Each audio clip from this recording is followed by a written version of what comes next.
Vladimir Putin started a war. Мною принято решение о проведении специальной военной операции. The West hit back with sanctions. You have two options. Start a third world war, or two, make sure that a country that acts so contrary to international law ends up paying a price for having done it. The central bank, along with private and state-owned banks, fell under sanctions. Sanctions freezing the Russian central banks. Entire sectors of the Russian economy, such as aviation, machinery, and energy, came under sanctions. Russia became the most sanctioned nation on earth. Putin's friends, officials, and oligarchs were hit with sanctions. Думаю, что мне нужно держаться от них подальше. Sanctions were imposed on Putin himself, directly. Кинули.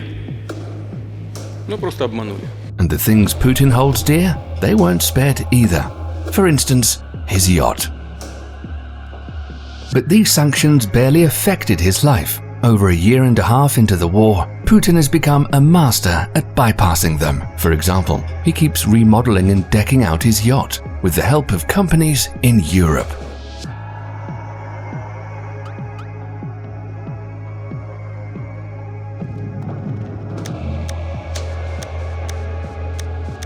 It's January 2022. Hundreds of thousands of Russian troops and equipment have been pulled up to the borders of Ukraine. And at the very center of Europe, a yacht called Graceful is being refitted at the Blom & Voss shipyard in the city of Hamburg, Germany. On January the 19th, 2022, the shipyard manager received a letter. The Graceful needs to be urgently returned to Russia. No explanations provided, even though the repair was expected to take a whole 2 more years. However, the yacht wasn't even seaworthy at that point. It had to be towed. And so in the early days of February, it's transported from Hamburg to Kaliningrad, the nearest safe haven for it. Such an urgent evacuation doesn't make sense to anyone except one person, the owner. Someone who knows for sure that a war will begin in 2 weeks, because he will be the one to start it. By February 2022, Vladimir Putin had 3 yachts, at least that we know of. The flagship, Olympia, was a generous present from the oligarch Roman Abramovich back in 2002. Olympia was 57 meters long and had a $50 million price tag. Putin sailed it across the Black Sea. It was last spotted near Putin's palace in Gelendzhik, guarded by 2 patrol ships, with boats shuttling passengers between the yacht and the palace. Putin's second yacht is named the Graceful. Constructed in Germany in 2014, it has a price tag twice that of Olympia's, $100 million, and stretches to 82 meters. It's also been in Sochi at the same time as Putin. This is the very yacht that was targeted by US sanctions and explicitly marked as Putin's possession.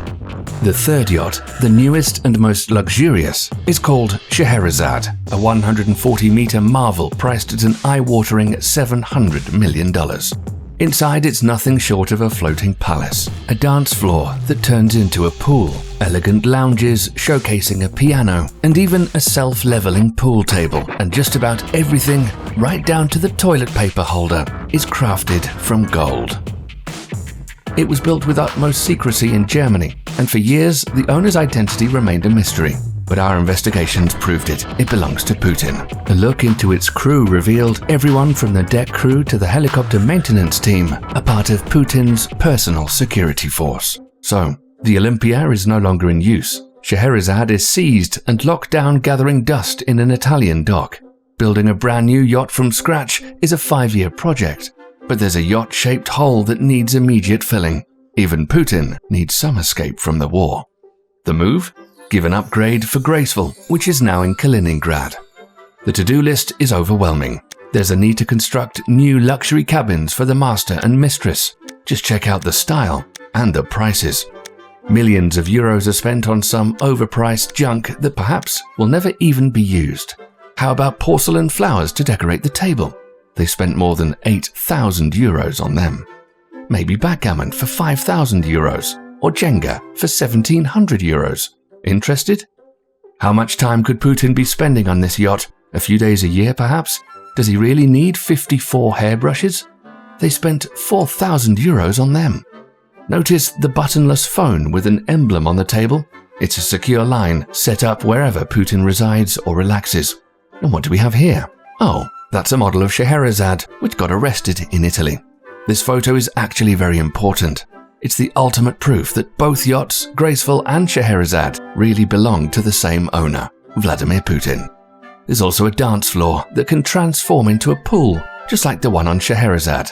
Oh, and they're also building a massive sea pool, so you can swim in the sea but still be behind a barrier. A special bottom, a net at a depth of 3 meters, will protect the swimmer from anything unpleasant. The pool was designed by the Central Design Bureau for Marine Engineering, Rubin, which usually specializes in submarine construction. You might be wondering how, during the war and sanctions, they managed to buy all this stuff for a yacht. When it comes to Putin, a suitable scheme for avoiding sanctions will always be found. All you need is a suitable intermediary. For instance, over the last 6 years, the crew uniforms for the Graceful have been purchased in Italy. Since 2016, the Italian company Floating Life has been the supplier. But in 2022, due to the war and sanctions, selling anything to the Graceful became illegal. A dilemma indeed. However, the Italian suppliers proved to be quite resourceful. They simply remove any mention of Graceful from all documents. Invoices are reissued from Russian customers to Estonian intermediaries. The money is supposed to be transferred to the agent's account in Turkey, where there are no sanctions, and a certain company from Dubai pays for the uniform. After that, uniforms were sent from Italy to Lithuania, and from there to Kaliningrad, directly to the yacht. The yacht's umbrellas are shipped the same way, following the Turkey-Lithuania-Kaliningrad route. Another example, back in 2021, prior to the war and sanctions, a critical malfunction affected the yacht's MTU system, displaying the parameters of the engines. It's a critical component. Without it, the yacht can't set sail. Directly ordering it for the yacht is not an option. Time for an intermediary willing to bypass the sanctions. An Estonian intermediary picks up broken equipment in St. Petersburg, finds a courier, a private party, who takes everything to the factory in Germany and returns to Russia after the repair. Not a single mention in the documents that it's for the Graceful yacht. All of this unfolds in the spring of 2023, the second year of the war. Each and every entity involved in the schemes, whether companies or individuals originating from Estonia, Italy, Turkey or Germany, is well aware of the recipient of these goods in the midst of ongoing war. They're fully conscious that all of this is for Putin. They devise convoluted strategies and skillfully mask financial transactions. As a result, Putin continues to enjoy his expensive hobbies during the war. Actually, it is Vladimir Putin who should have been the first one to suffer from the sanctions, yet they barely affect him. There is something fundamentally wrong with that. We filed formal complaints against every legal entity involved in the scheme. Please help us spread the word, and do support our work by making a donation. This will help us do even more investigations like this one.